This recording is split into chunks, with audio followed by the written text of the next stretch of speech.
Boa noite, eu sou Luiz Carlos Azedo e hoje nós vamos falar sobre o esporte. O nosso convidado é o atleta Diego Hipólito, campeão mundial de ginástica, que vai falar sobre a situação dessa modalidade esportiva no Brasil, o seu desempenho, as dificuldades de um atleta de elite para se manter no pódio.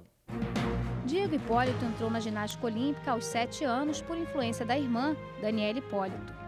Mas só tomou gosto pelo esporte depois de participar de seu primeiro torneio internacional em Cuba, 2 anos depois. Em 2005, aos 19 anos, Diego conquistou uma medalha de ouro no Mundial de Ginástica, entrando para a história do esporte. Nos Jogos Pan-Americanos de 2007, Diego ganhou 3 medalhas, uma de prata por equipes e 2 de ouro no solo e no salto. Em 2008, favorito para a medalha de ouro nas Olimpíadas de Pequim, o atleta ficou em 6º lugar depois de uma queda durante a apresentação no solo de ginástica artística. Participam do nosso programa o professor Geraldo Bernardes, técnico de judô, formador de campeões olímpicos e mundiais, e também o psicólogo João Alberto Barreto, que é presidente da Associação de Psicologia Esportiva do Rio de Janeiro. Diego, como é enfrentar o dia a dia de um atleta que participou das Olimpíadas como você participou e tem que praticamente começar tudo outra vez? É normal, acho que a vida de atleta, a vida de qualquer pessoa, a gente tem vários obstáculos e isso na realidade foi só um fator que eu treinei para conseguir um bom resultado nas Olimpíadas, treinei para conseguir a medalha, mas não, a gente não desiste na primeira derrota. Eu tive dificuldades muito maiores na minha vida do que não ter ganho a Olimpíada. Eu fiquei um pouco frustrado em função de que a gente se prepara para aquele momento. Só que eu não treino só para as Olimpíadas, tem muitas competições que eu participo. Tem Copas do Mundo, Mundiais, torneios nacionais, dentre outros campeonatos. O dia a dia, o cotidiano é bastante parecido sempre em função de ser uma vida bastante regrada para conseguir bons resultados. Eu treino geralmente de manhã. Agora, esse final de ano, eu estou treinando só de tarde, mas geralmente eu treino de 7h30 da manhã a 12h30, almoço, faço fisioterapia, volto ao treinamento 2 horas, vou de 2 às 6, depois faço fisioterapia de novo, janto e tomo banho e durmo. Essa é uma vida muito sacrificada. Como é você dedicar praticamente desde a infância a maior parte do seu tempo ao esporte? Eu não considero como um sacrifício, porque eu, graças a Deus, em função dos meus resultados, eu tive um respaldo e posso levar como uma profissão. E, acima de tudo, eu gosto muito do que eu faço. Eu gosto da ginástica, é prazeroso estar lá nos treinamentos. Por mais que seja uma carga horária grande, eu faço com harmonia, com prazer, e isso faz com que dê certo. E, assim, considerar que eu tenha perdido alguma coisa, eu não considero, porque a vida é muito longa. O esporte tem até uma certa idade que eu vou conseguir fazer. Eu pretendo ir a mais 2 a 3 Olimpíadas pela frente. Depois disso eu posso fazer outras coisas, mas eu não deixo de viver em função da ginástica. Quando eu tenho vontade de sair, eu saio.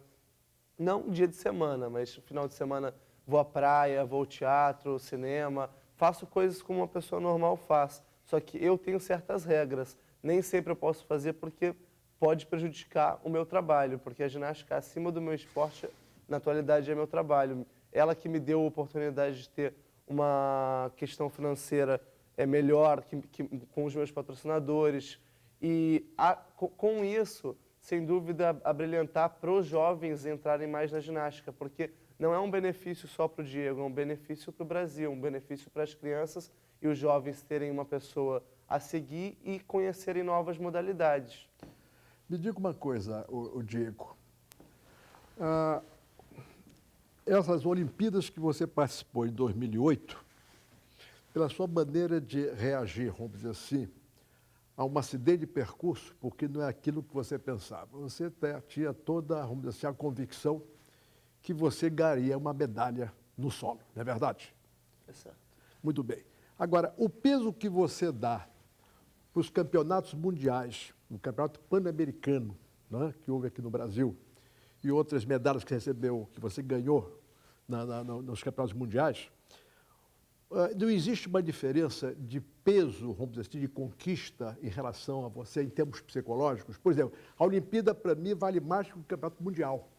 Então, o Campeonato Mundial, sem dúvida, é mais difícil do que a Olimpíada, porque existem muito mais atletas participando. Para você ir para as Olimpíadas, você tem que se classificar pelo Mundial. Então, o Mundial é mais concorrido que a Olimpíada. Só que, assim, para um atleta, sem dúvida, tem um peso maior as Olimpíadas em função de ser um campeonato que você treina 4 anos. Mas, na minha situação, eu não acho, eu tenho certeza que não foi em função de nervosismo. Que meu grande problema, muitas vezes, até uma coisa que eu trabalho, é não estar muito tranquilo. Porque eu não tenho... É muito difícil eu chegar numa competição e errar por estar com uma pressão acima, estar colocando uma coisa na frente da outra. Eu sempre lidei desde pequeno com a pressão por um modo positivo. Se as pessoas estão me cobrando entre aspas, né? Se elas estão acreditando no meu trabalho. E só que esse ano foi um ano bastante difícil, um ano cheio de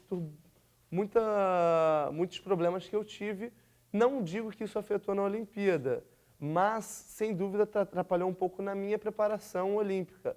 Que eu tive dengue, foi assim, meu maior problema desse ano foi a dengue, que eu fiquei 7 dias internado, emagreci mais de 6 quilos, e isso, no meu esporte, é muito peso, porque para um atleta que trabalha no seu limite, eu já tinha meu peso ideal, emagrecer 6 quilos foi uma coisa assim absurda, eu não tinha força, logo depois ainda antes eu tive operação também do joelho, mas que não me atrapalhou em nada.